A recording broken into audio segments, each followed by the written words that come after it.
Hello guys, कैसे हैं आप सभी लोग। I hope all are fine. That's today story गुंजनपुर।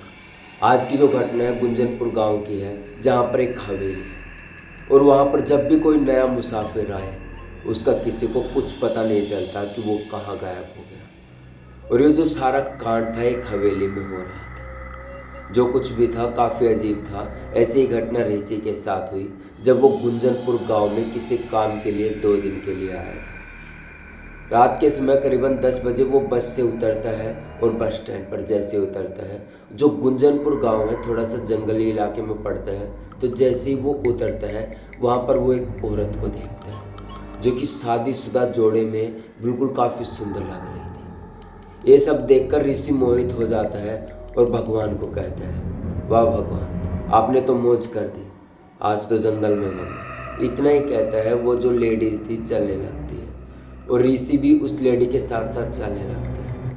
वो औरत जैसे जैसे आगे बढ़ रही थी ऋषि भी उसके साथ साथ बढ़ता जा रहा था और थोड़ी ही देर बाद वो एक हवेली के पास पहुंच जाता है। तो इतनी देर में ऋषि के कंधे पर कोई आदमी हाथ रखता है जिसका नाम राम प्रकाश था। शुरुआत में ऋषि डर जाता है कि कौन है।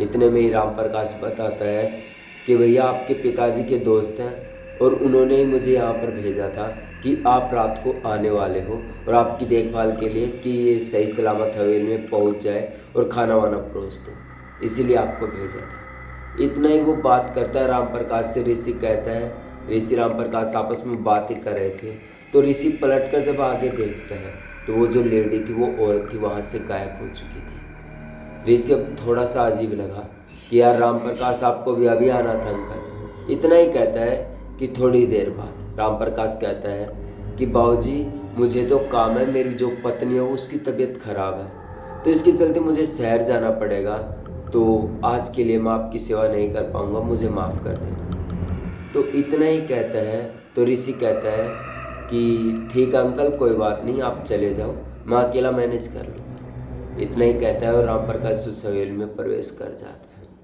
है। रात का करीबन धीरे धीरे 1 बज चुका था। राम प्रकाश सॉरी दोस्तों, ऋषि जो था उसने थोड़ी देर तो लैपटॉप चलाया, फिर 1 बजे के आसपास उसे नींद आने लगी थी। अब ऋषि सोचता है कि अब मुझे सोना चाहिए, काफ़ी रात हो गई है, तो लैपटॉप के रख कर ऋषि सोने लगता है। तो उसे ऐसा महसूस होता है कि कोई कमरे में है। उसे लगा कि कोई है जो एक तरफ से ऐसे एक तरफ झटके से गया, यानी स्पीड से खड़ा होता है। ऋषि देखता है लेकिन ऋषि फिर सोचता है शायद मेरे मन का वहम है और ऋषि वापस लेट जाता है।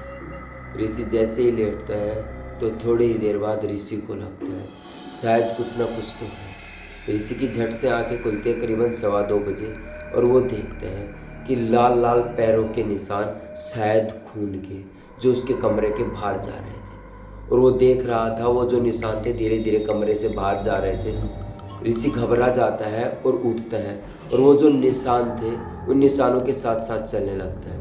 वो जो निशान थे खून के ऊपर हवेली के दूसरा जो फ्लोर है उस पर जाने लगता है और इसी साथ साथ उस फ्लोर पर पहुंच जाता है। तभी अचानक से वो जो खून के निशान थे वो गायब हो जाते हैं। ऋषि हड़बड़ाहट में नीचे उतरता है और अपने कमरे में जा पहुंचता है। ऋषि अब फिर से सोचता है कि शायद मेरे मन का वहम हुआ हो, ऐसा तो हकीकत में हो ही नहीं सकता। ऋषि ऐसा इग्नोर करता है और वहाँ पर चुपचाप सो जाता है। ऋषि सुबह उठता है करीबन 8 बजे और हवेली से बाहर निकलता है मार्केट की तरफ। जैसे ही गुंजनपुर के गांव के मार्केट में पहुंचता है कुछ सामान लेने के लिए, खाने वाने के लिए, तो कुछ लोग थे जो कि ऋषि को जानते थे और कुछ लोग नहीं जानते थे। तो ऋषि जैसे ही गाँव के बाजार में प्रवेश करता है उसको वहाँ पर वैसी ही औरत दिखती है और वहीं पर 5-6 लोग और खड़े थे। उस औरत को देखकर ऋषि कहते हैं कि आप तो रात को वहाँ मिली थी और रात को बस ऐसे कपड़े क्यों पहने थे। तो एक आदमी और खड़ा था जिसका नाम उमेश यादव था। वो बताता है कि बेटा ये मेरी बेटी है और ऐसे ऐसे यहीं पर रहती है, तूने रात को कब देख लिया। तो उनकी जो बेटी थी जिसका नाम प्रीजी था वो मना कर देती है, नहीं नहीं पापा, इन्होंने किसी और का देखा होगा, किसी और को देखा होगा, मैं तो क्या ही कहूँ, ये तो शायद मन का वहम हुआ होगा, छोड़ो इन सब बातों को। प्रीजी ऐसा करती है और जो ऋषि बताता है सब कुछ इग्नोर करती है। ऐसे ही समय बीतता है, पूरा दिन निकल जाता है। अब ऋषि जैसे ही हवेली में अपना लैपटॉप चला रहा था तो वो सोने लगता है। करीबन 11:30 बजे के आसपास वो जो लेडी थी जिसका नाम मीरीज था, वो वापस आते हैं उसकी हॉस्टल में, सॉरी दोस्तों, जो हवेली थी उसमें आते हैं और ऋषि से मिलती है। तो ऐसे ही आपस में बात होने लगती है।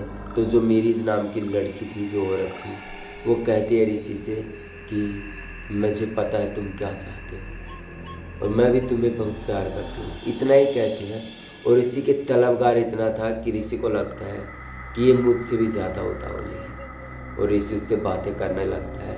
और इतनी ही देर बाद वो जो लड़की थी मीरीज, वो ऋषि को ऊपर वाले कमरे में ले जाती है और कमरा अपने आप हवा से बंद हो जाता है। लेकिन ऋषि इस तरफ ध्यान नहीं देता और ऋषि कमरे के अंदर चला जाता है।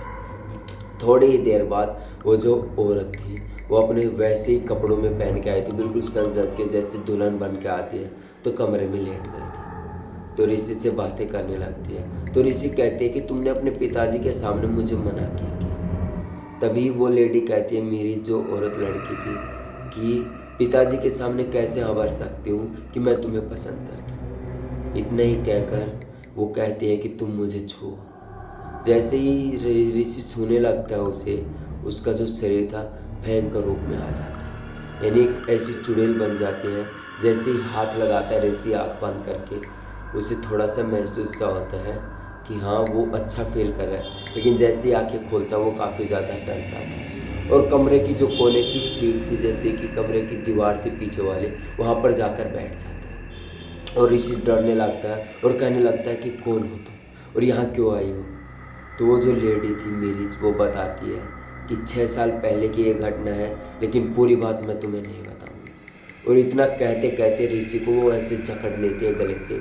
ऋषि की जोरदार एक चीख उस हवेली में गूंजती है। जैसे ही उस हवेली में गूंजती है, ऋषि काफ़ी ज़्यादा बेहोश, ऋषि मदहोश, उसे कोई भी होश नहीं आता और वो बेहोश हो जाता है। जैसे ही 8 दिन बीतते हैं, ऐसे ही ऋषि का छोटा भाई जिसका नाम मधकेश था, वो आता है और वैसे ही बस स्टैंड पर उतरता है और वो मीरीज को देखता है। मीरीज वैसे ही शादी के दुल्हन के जोड़े में थी।